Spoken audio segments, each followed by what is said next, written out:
Namaste, my lovely lights. Welcome to Awaken You Healing Center, and I am Shelly. I wanted to share with you some meditation basics and meditation 101 to help us have a successful meditation practice.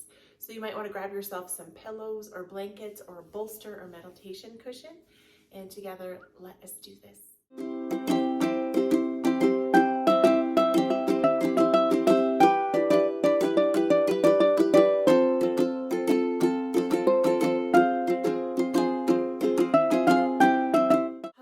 Lovelies, I wanted to share with you when I first started meditating, I always felt like I was doing it wrong because my brain was racing, my emotions were chasing, I couldn't stop the thoughts. And I just wanted to let you know that meditation is a practice. It's not a perfect and it's not a one size fits all. How we show up today is not how we showed up yesterday. So some tricks, tips that I wanted to share with you are the first step is to have an environment that provides you with a safe space. So if it's in the middle of your living room with all of your kids, I've definitely done that before. Make sure you have headphones in. If you are in the room with kind of some cranky people, that's not going to be the ultimate time. I would say a space where you can be alone. Sometimes that's in the bathroom. Yeah, is the space feeling chaotic and messy and overwhelming? Maybe you want to tidy up that space a little bit so it feels good, because how we feel transmutes with how we're showing up in here. And then another thing I wanted to share with is finding your seat. Traditionally, I do practice yoga and more of like vinyasa hatha yoga, which for yogis, we do practice meditation in a seated position to encourage all of our chakras to open and allow our light to come in. However, I have practiced with many people from many different spaces and in many different spaces in their body. And sometimes people need to sit in a chair. They need to lay down, sometimes being in bed. I know there's some people who say, don't lay in bed. Guess what? I'm not here to tell you exactly what is right and what is wrong, because what is right for me might not be right for you. So I just encourage you to find a seat or a space that helps you feel good. And so yoga asana, which is the movement portion of yoga, was created to help us find a comfortable seat. So a lot of the times, like, it helps to do and take a good yoga class. So there's lots of awesome yoga classes on this channel that you can take. Maybe you can find some downward dog, some cow and cats, wiggle your body, maybe jump up and down to get your wiggles out. So optimally, I like to do my practice first thing in the morning when I wake up. And so to find a comfortable seat, if you want to sit in a seated posture, I, for many years, never had fancy meditation cushions or bolsters. I always used couch pillows or blankets, and know that those are totally fine. The whole goal here is to get a nice pelvic tilt. We want our pelvis kind of like pouring forward, or almost like this visualization. If there is these berries in here, and if I were to tip it forward, maybe a few of the berries would roll out, but not all the way over. So you can just stack yourself up. Sometimes I like just having the bolster, and then you want to find yourself in that crisscross applesauce that works. If you have been practicing yoga, maybe you have some awesome external rotation in your hips, and your hips can go out, or maybe you have no idea what I'm talking about, and you can just sit in a good old elementary crisscross applesauce. So here I have just this bolster, and I'm not feeling enough support. So I'm going to reach for, this is actually this amazing meditation cushion that was a gift given to me. I have such amazing people in my life, and it has like all of these like beads. So it really forms to your butt, and I don't even think they're beads, they're like seeds. And of course it's beautiful with this lovely mandala. So I'm going to stack this up. So really you just want to kind of like play around with your seat, because this is called a sukhasana. In yoga, this posture is actually, other than shavasana, one of the hardest poses, because we are forced to sit with ourselves. And so some of us like to take a seat like this. Some of us, if you can get that external rotation. I've been practicing yoga for almost 9 years now, and sometimes I can get a lotus, I don't know if today's that day, and sometimes I can't. So, but like this is not gonna work. Like, am I really gonna sit here? It does look like I'm flying, which is awesome. It looks like I'm one of these transcendental meditation people. But really, I'm just holding up. So realistically for me, this isn't gonna work. Some people can kind of rock down and that, woo! It doesn't feel really comfortable for me to be in a full lotus though, so I'm gonna get myself out a little uncomfortable. Some people do like to sit in a hero's pose.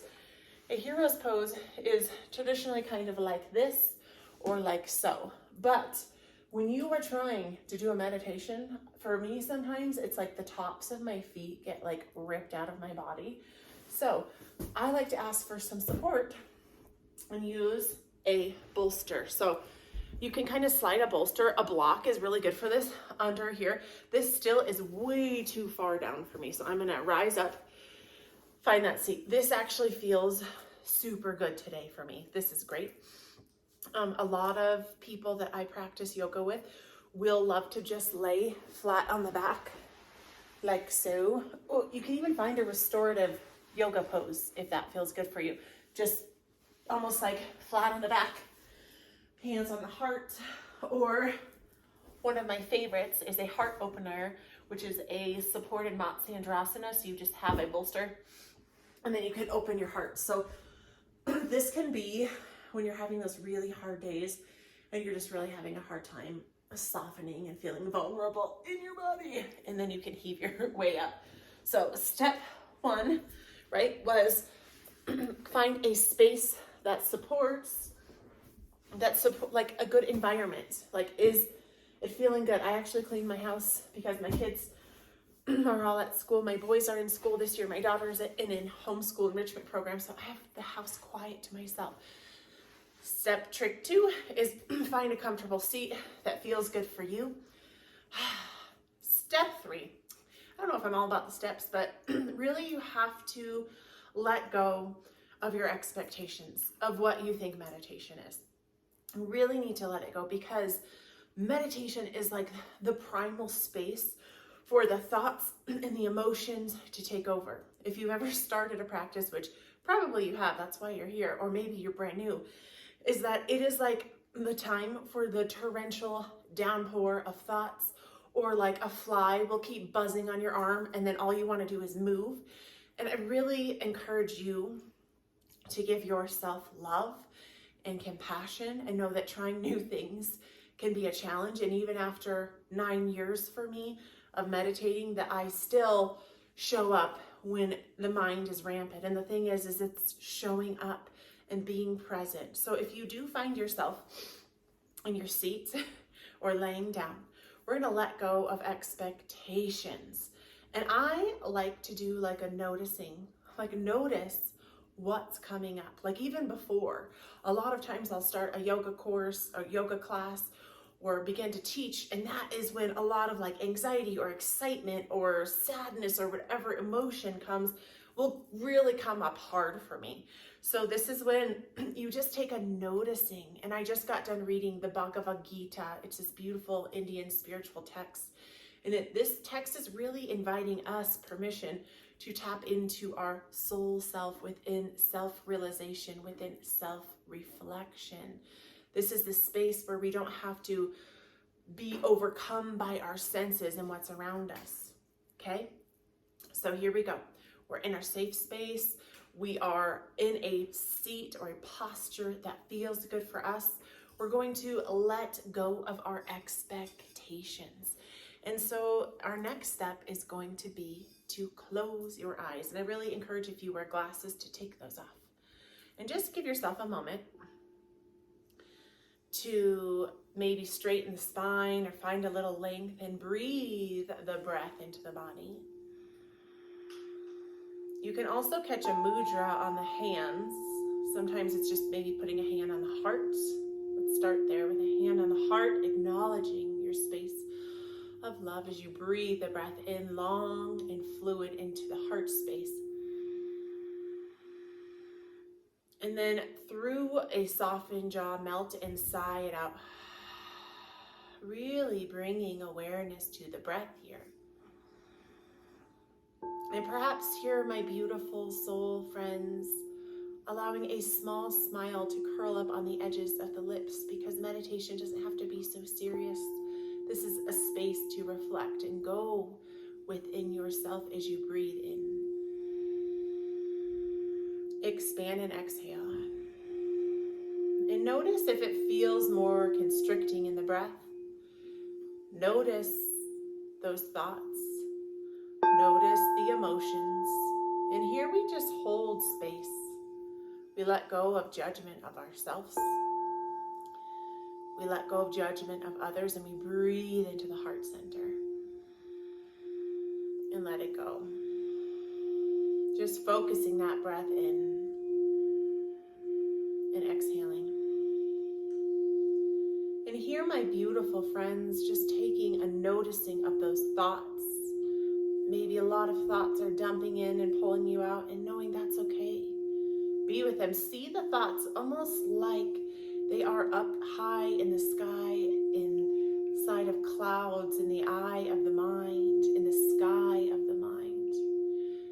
And without attaching or chasing after these thoughts, just see them.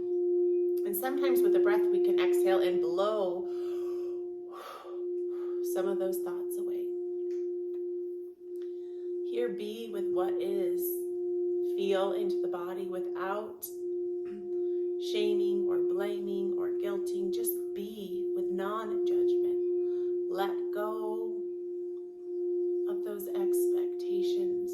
Hold space for yourself by holding yourself here, by reflecting within what is going on inside as you breathe in love for yourself. Exhale love out. Breathing compassion in. Exhaling it out.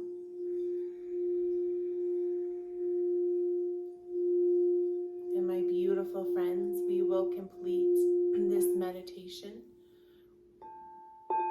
with 3 ohms. And whether you've ever ohmed or not, it is just an inhalation and an exhalation of the sound of Om, and you do not have to be a singer to join me. You just use your voice, because your voice is your healing instrument, and mine is mine. Breathing it in.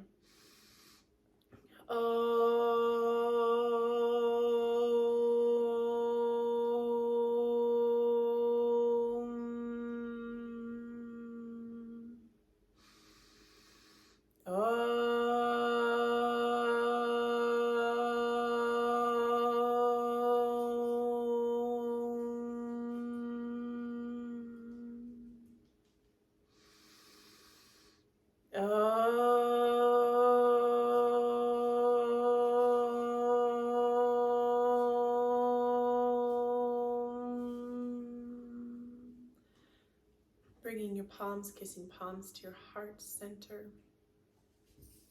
and honoring and acknowledging yourself for showing up today. Namaste. Thank you so much for showing up today for yourself, and remembering that meditation is a practice. It is not perfect, and it's not a one-size-fits-all. And my puppy Luna says hello to you, and just showing up as you are, how you are, with love and acceptance is a beautiful way to embark on this inner journey, this inner self-reflection.